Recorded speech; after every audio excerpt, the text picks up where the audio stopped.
1970 का वो दौर था दोस्तों जब हमारे देश में कई सारी इमरजेंसी देखने को मिली दोस्तों। पहली बार 1962 में जवाहरलाल नेहरू जो कि हमारे प्राइम मिनिस्टर थे दोस्तों उनके द्वारा लगाया गया था।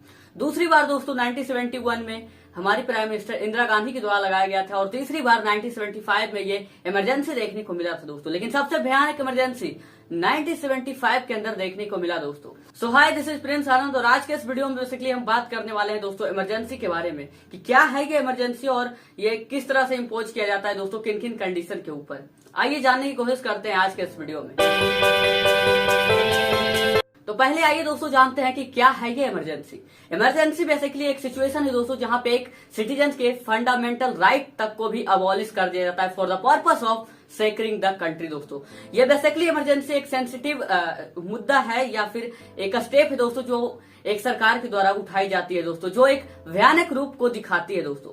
आज के दिन में दोस्तों लॉ के डिक्शनरी में इसे एक सोशल सिस्टम के अंदर एक रीजनेबल कंडीशन के फेलियर को दिखाता है ये इमरजेंसी दोस्तों।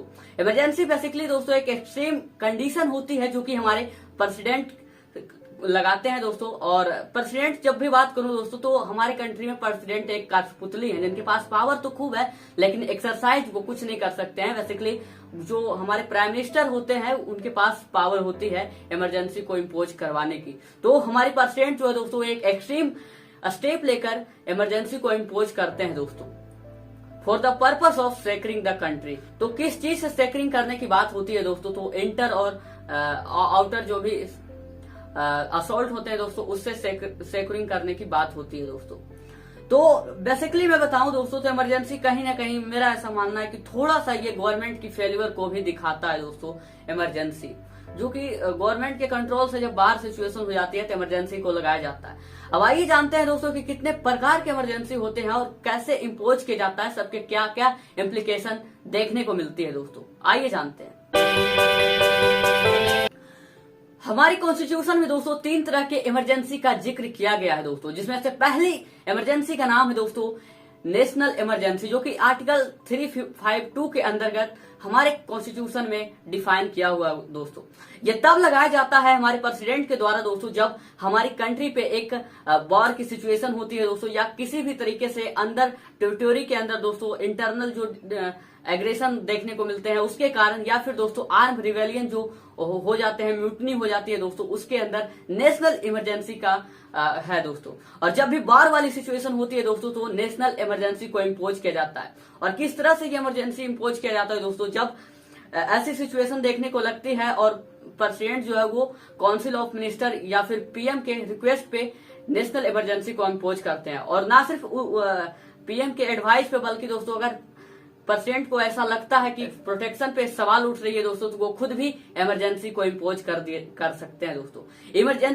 इस इमरजेंसी के अंदर दोस्तों आर्टिकल 21 और 22 को छोड़कर दोस्तों सारे फंडामेंटल राइट एक सिटीजन तक के भी बैन किए जाते हैं। और लेजिस्लेचर, एग्जीक्यूटिव और जो जुडिशरी को छोड़कर दोस्तों जो भी एग्जीक्यूटिव और लेजिस्लेचर की पावर होती है वो सेंटर कंट्रोल करता है इन नेशनल इमरजेंसी के थ्रू। तो बेसिकली दोस्तों नेशनल इमरजेंसी जो होता है दोस्तों वो जब कंट्री के इंटरनल या एक्सटर्नल तरीके से दोस्तों जब कंट्री पे एक वॉर की सिचुएशन हो जाती है, कंट्री के जो सुरक्षा रहता है उस पर बात आती है दोस्तों, तो हमारे प्रेसिडेंट के द्वारा नेशनल इमरजेंसी को इम्पोज किया जाता है।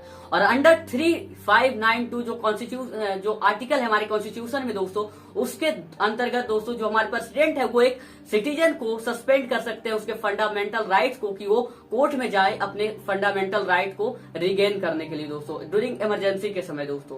प्रेसिडेंट ऐसा कर सकते हैं कि किसी भी एक सिटीजन को कोर्ट जाने से रोक सकते हैं दोस्तों under article 359 of the constitution जब इमरजेंसी की सिचुएशन देखने को मिली दोस्तों। और आज तक के इतिहास में दोस्तों हमारे भारत में 3 बार ये इमरजेंसी देखने को मिला है। 1962 जो कि इंडो चाइना वार हो रही थी दोस्तों, उस समय पीटी जवाहरलाल नेहरू जो हमारे प्रेसिडेंट थे, जो हमारे प्राइम मिनिस्टर थे, उनके द्वारा लगाया गया था। दूसरी बार 1971 में दोस्तों जो बांग्लादेश पाकिस्तान वार और जो इंडिया के साथ था दोस्तों उसमें लगाया गया था। और तीसरी बार 1975 में एक भयानक इमरजेंसी देखने को मिली थी दोस्तों, जो कि हमारी उस समय की तत्कालीन प्राइम मिनिस्टर इंदिरा गांधी के द्वारा लगाया गया था। दूसरी तरह की जो इमरजेंसी देखने को मिलती है हमारे भारत में दोस्तों वो है स्टेट इमरजेंसी दोस्तों। अंडर आर्टिकल 256 जो प्रोविजन है हमारे कॉन्स्टिट्यूशन में दोस्तों उसके अंतर्गत स्टेट इमरजेंसी को लगाया जाता है, जिसे हम प्रेसिडेंट रूल भी कहते हैं। और इस समय दोस्तों जो एग्जीक्यूटिव और लेजिस्लेचर की जितनी भी पावर होती है दोस्तों, वो एक स्टेट की सेंट्रल गवर्नमेंट के पास चली जाती है, सिर्फ जुडिशरी को छोड़कर दोस्तों। और दोस्तों आर्टिकल 356 जो कॉन्स्टिट्यूशन का एक आर्टिकल है दोस्तों, वो ये बताता है कि कब हम स्टेट इमरजेंसी को इम्पोज किया जाता है दोस्तों, तब जब वहां पॉलिटिकल इंस्टेबिलिटी देखने को मिलती है दोस्तों, जब वहां पे लड़ाई झगड़े मतलब कि पॉलिटिकली जो है वो संभल नहीं पाती है, या फिर मेल एडमिनिस्ट्रेशन के कारण दोस्तों जब प्रशासन जो है वो अच्छी तरीके से काम नहीं कर पाती है। और तीसरी कारण दोस्तों वहां पे करप्शन देखने को मिलता है, जिसमें कि वहां के जो तत्कालीन मिनिस्टर रहते हैं उनके ऊपर चार्जेज आते हैं दोस्तों। तो उन सब सिचुएशन में दोस्तों, या फिर इंटरनल डिस्टर्बेंस जो कि पहले कई बार दोस्तों जम्मू एंड कश्मीर में देखा जाता था, उसके कारण दोस्तों स्टेट इमरजेंसी को इम्पोज किया जाता है और वहां पे गवर्नर रूल या फिर दोस्तों वहां पे प्रेसिडेंट रूल लगा दिया जाता है दोस्तों। और ऐसे सिचुएशन में ही स्टेट इमरजेंसी का जन्म होता है, इम्पोजिशन होता है दोस्तों। तीसरी तरीके का जो इमरजेंसी का जिक्र होता है हमारे भारतीय संविधान के अंदर दोस्तों, वो है फाइनेंशियल इमरजेंसी दोस्तों। हमारे प्रेसिडेंट कभी भी फाइनेंशियल इमरजेंसी को इम्पोज कर सकते हैं under the provision of article 360 of the constitution. लेकिन दोस्तों तब जब उनको ऐसा लगेगा कि फाइनेंशियल स्टेबिलिटी जो है इंडिया के, वो उस पर खतरा आ चुका है, या फिर इंडिया का कोई क्रेडिट ऐसा है दोस्तों जिससे कि नुकसान हो सकता है, या फिर किसी स्टेट के ऊपर कोई किसी तरीके का थ्रेटेंड मतलब खतरा मंडरा रहा है, चाहे वो पैसे को लेकर हो या दोस्तों इंटरनल डिस्टर्बेंस के कारण, हमारे प्रेसिडेंट जो है वो इसे इम्पोज कर सकते हैं दोस्तों।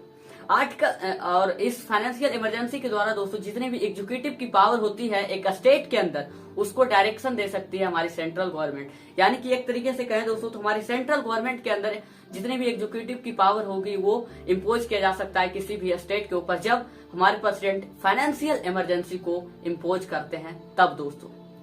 और ये बहुत कम देखने को मिलता है बेसिकली दोस्तों, इसका कोई यूज ज्यादा देखने को नहीं मिलता है। स्टेट इमरजेंसी दोस्तों कई स्टेट में देखने को मिलती रहती है, और नेशनल इमरजेंसी एक क्रूशियल सिचुएशन में देखने को मिलती है, लेकिन जो ये फाइनेंशियल इमरजेंसी है ये बहुत कम देखने को मिलता है दोस्तों। इनफैक्ट शायद इंडिया में अभी तक लगा नहीं है। अब दोस्तों आपके मन में आया होगा कि क्या प्रोसीजर रहते हैं, मतलब कि एक दिन सपने में सोए प्रेसिडेंट और सुबह बोल दिए कि इस तरीके से अब इमरजेंसी कल से लग रहा है दोस्तों, ऐसा तो नहीं होता हुआ।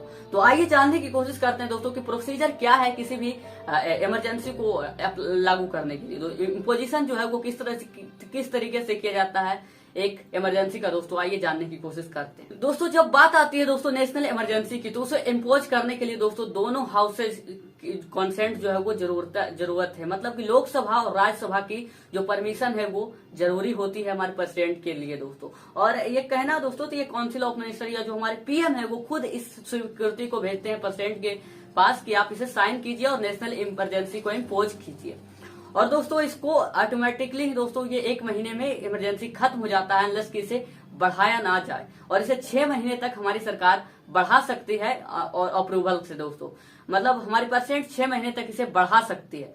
लेकिन दोस्तों जब इसे 6 महीने से ज्यादा बढ़ाना हो तब हमारे प्रेसिडेंट को जो है वो मेजोरिटी चाहिए होगी दोनों हाउसेज की 2/3 मेजोरिटी, मतलब कि अगर 543 सीट है दोस्तों तो उसमें 2/3 जो मेजोरिटी होनी चाहिए वो प्रेसिडेंट के फेवर में होना चाहिए कि इमरजेंसी को एक्सटेंड करना चाहिए, और मेजोरिटी के साथ दोस्तों इसको बढ़ाया जा सकता है इमरजेंसी को। अब बात करते हैं दोस्तों स्टेट इमरजेंसी के बारे में दोस्तों। स्टेट इमरजेंसी हमारे प्रेसिडेंट को द्वारा तब लगाया जाता है दोस्तों जब उनको जो गवर्नर रहते हैं उस स्टेट का उनका रिपोर्ट मिलता है, या फिर वो खुद से भी लगा सकते हैं दोस्तों। और इसके लिए चाहिए उनको दोनों हाउसेज की जो परमिशन है वो रिक्वायर्ड होती है दोस्तों, और इसे 2 महीने में ये एक्सपायर हो जाती है ऑटोमेटिकली। और इसे फर्दर एक्सटेंड करने के लिए भी दोस्तों वही प्रोसेस है जो नेशनल इमरजेंसी के टाइम में दोनों हाउसेज की अप्रूवल की जरूरत होती है दोस्तों। 6 महीने तक ये बढ़ा सकते हैं दोस्तों, और ये तब लगाया जाता है दोस्तों जब हमारे प्रेसिडेंट को ऐसा लगता है कि स्टेट में कुछ आंतरिक खतरा है दोस्तों, पॉलिटिकल इंस्टेबिलिटी है, करप्शन है, जो कि मैंने बताया दोस्तों। वो सब देखकर हमारे प्रेसिडेंट के द्वारा लगाया जाता है स्टेट इमरजेंसी दोस्तों। और इसे दोस्तों 1 साल तक तो आसानी से किसी भी प्रेसिडेंट खींच सकते हैं, लेकिन 1 साल के बाद अगर इसको एक्सटेंड करना है स्टेट इमरजेंसी को दोस्तों, तो हमारे प्रेसिडेंट को इलेक्शन कमीशन की जो रिपोर्ट है उनको अप्रूवल लेनी पड़ेगी कि यहाँ इस स्टेट में अभी 1 साल तक जो इलेक्शन है वो नहीं हुआ है और कराना अभी पॉसिबल नहीं है इलेक्शन। इस कंडीशन में दोस्तों हमारे प्रेसिडेंट इसे 1 साल तक एक्सटेंड कर सकते हैं। इस स्टेट इमरजेंसी को दोस्तों। और 1 साल से फर्दर 1 साल के बाद दोस्तों एक्सटेंड करने के लिए, जैसा कि मैं बताया, इलेक्शन कमीशन की रिपोर्ट रिक्वायर्ड होगी दोस्तों, कि यहाँ पे अभी इलेक्शन करवाना पॉसिबल नहीं है इस स्टेट में। और इस प्रोसेस को दोस्तों हमारे पीएम वेंकटरमन जो कि वीपी सिंह थे दोस्तों, उनके द्वारा तमिलनाडु में इम्पोज किया गया था, क्योंकि उनको जो वहाँ के गवर्नर थे उनका रिपोर्ट नहीं मिला था। वो खुद से तमिलनाडु में कुछ ऐसे सिचुएशन को देखते हुए दोस्तों उन्होंने वहाँ स्टेट इमरजेंसी को इम्पोज किया था। और आइए बात करते हैं दोस्तों फाइनेंशियल इमरजेंसी के बारे में। फाइनेंशियल इमरजेंसी लगाना काफी सिंपल है दोस्तों, और ये 2 महीने बाद ऑटोमेटिकली ही विड्रॉन हो जाते हैं, अनलेस कि इसे बढ़ाया ना गया हो दोस्तों। और ये बहुत कम देखने को मिलता है हमारे इंडिया में, जैसा कि मैंने बताया दोस्तों। और इसे भी बढ़ाने के लिए दोस्तों दोनों हाउसेस की परमिशन जो है वो रिक्वायर्ड होती है दोस्तों। तो ये थी बातें दोस्तों इमरजेंसी के अंदर। आई होप आपको जो मैं समझाना चाहता था और इमरजेंसी के बारे जितने भी टर्म्स दोस्तों वो आप समझ चुके होंगे दोस्तों। सो जय हिंद। ओ देश मेरे तेरी शान पे सदके